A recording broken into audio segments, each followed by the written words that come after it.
Good morning. This is Michael Smith, and I wanted to spend some time talking to you today about the entrepreneurship after the end of World War II. America was a very different place as far as a business environment. When they came back from the war, there was still the fear of the Great Depression and a fear that it would happen again. But at any rate, they came back to boom times. The 1950s was probably debatably the best decade in American history for growth in business, with the rise of the car culture, the building of the interstate highway system, and different things that helped to boost business and ideas for getting goods to the American people. The women had been in the factories for all these years during the war while their husbands were away fighting. Many of them had saved a great deal of money. And so during that time, we have lots of homes being built, cars being purchased, lots of convenience items and maybe even luxury items that they had denied themselves for the home and for their enjoyment were being purchased by this great buildup of money that had been saved during the war years as they worked and their husbands were away. Another thing that of interest was that women decided to stay in factories. They weren't going to leave as easily as they did at the end of World War I. And so their husbands came back to the new prospect of the GI Bill, which allowed them to go to college.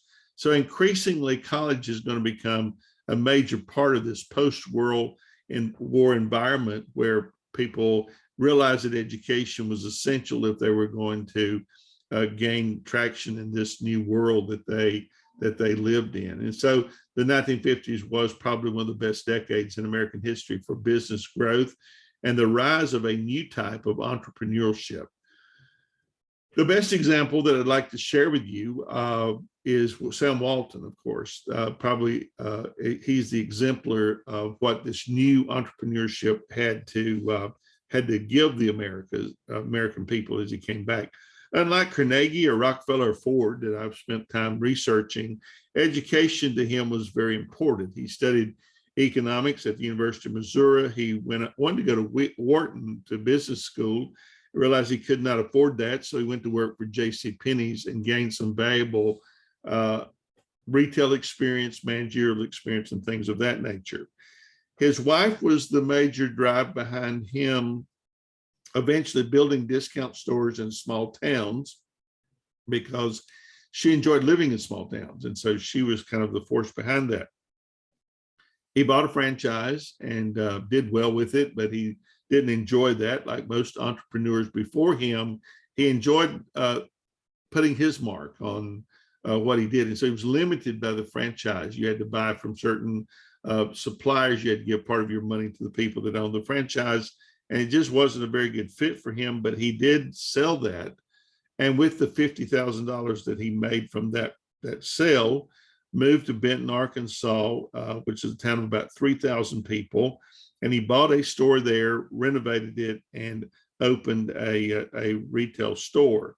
Like his predecessors, one of the things you find about Sam Walton was his ability to innovate. And so he introduced self-service retailing, which was a very new idea at the time, and it worked out very well for him.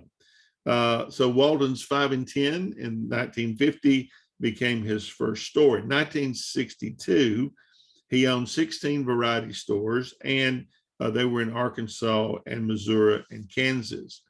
In 1962, he opened the first Walmart in Rogers, Arkansas, the same year that Kmart and Target opened their first stores. So they were born almost at exactly the same time.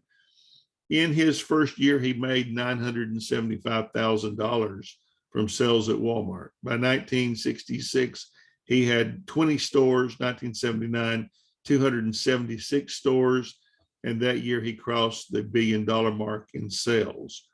In 1970, he went public and began to open more stores. But he was also, one of the interesting things about Walton was he was very careful about location, and he had his own plane. He would fly over and mark out a spot that he thought was a good location with the right size town. Many times he would land and buy the farm where the new store was going to be located, and he was off and running. He also automated his distribution units, centers to get product to people.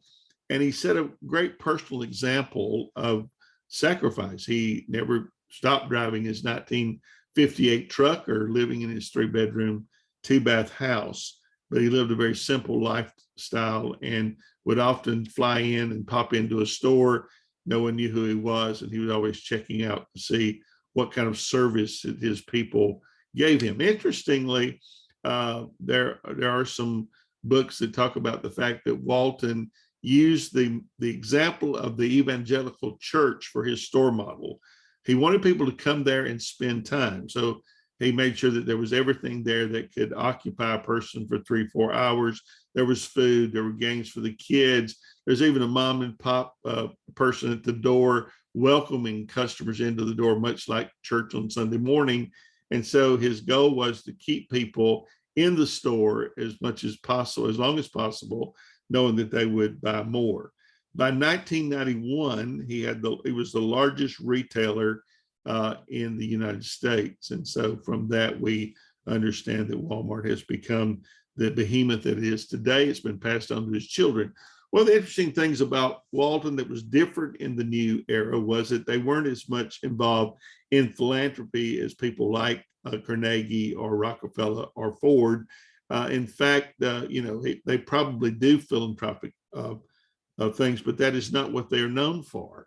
Many of the new entrepreneurs of the new age would be rather stingy with their money. Bill Gates would later have to be shamed into getting involved. And usually the philanthropy that came in these new eras went to third world countries where they worked on vaccines and things for the poor in Africa or whatever. So it's a very different kind of a model than it had been set in the Industrial Revolution.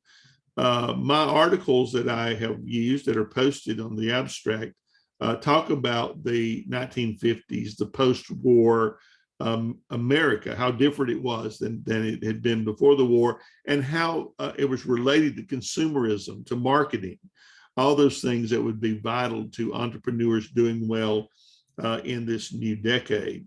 Then I have a source about the automobile, how important that was to get people out of the cities and get them into the suburbs, to allow them to travel now that we had a new interstate road system.